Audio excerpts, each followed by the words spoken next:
आशा उन्होंने एक ही चीज हुआ मैं मर जाऊँ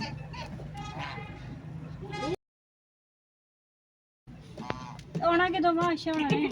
सुबह गई किदन 3 दिन हो गए गए 3 दिन हो गए 3 दिन ही असली कच्ची पक्की आ उधरों मामू दे मुंडे दी आ 1 किलो ओए भरती ही पाओ भर के डेरी बस ठीक है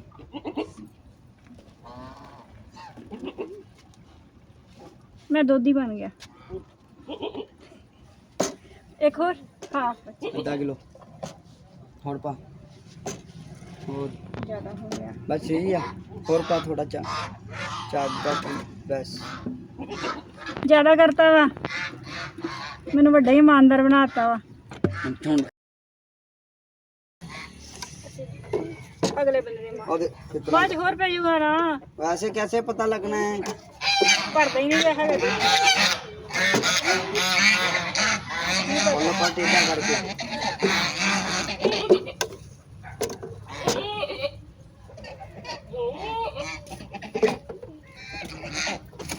पता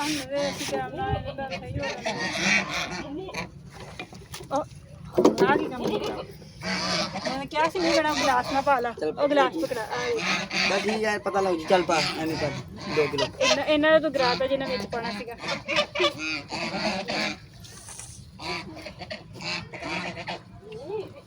1 kg लोग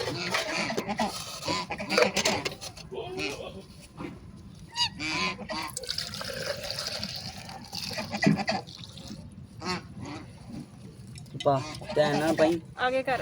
बाल्टी नीचे रख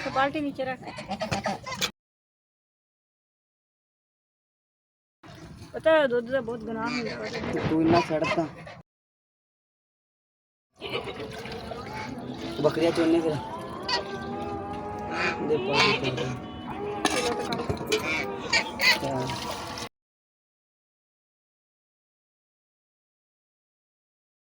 मैं पकड़ू कान मेरे बट्टा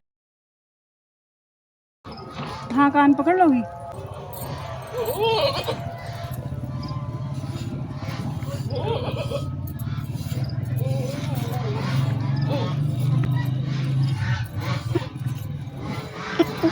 यार आज मेरी दोस्त घर पे नहीं है आशा गई हुई शादी पे और हमें पता ही नहीं था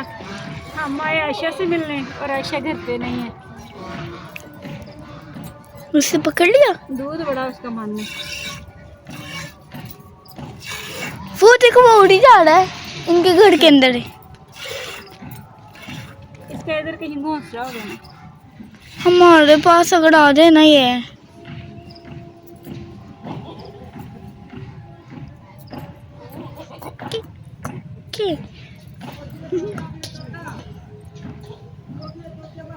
छोड़ दो कान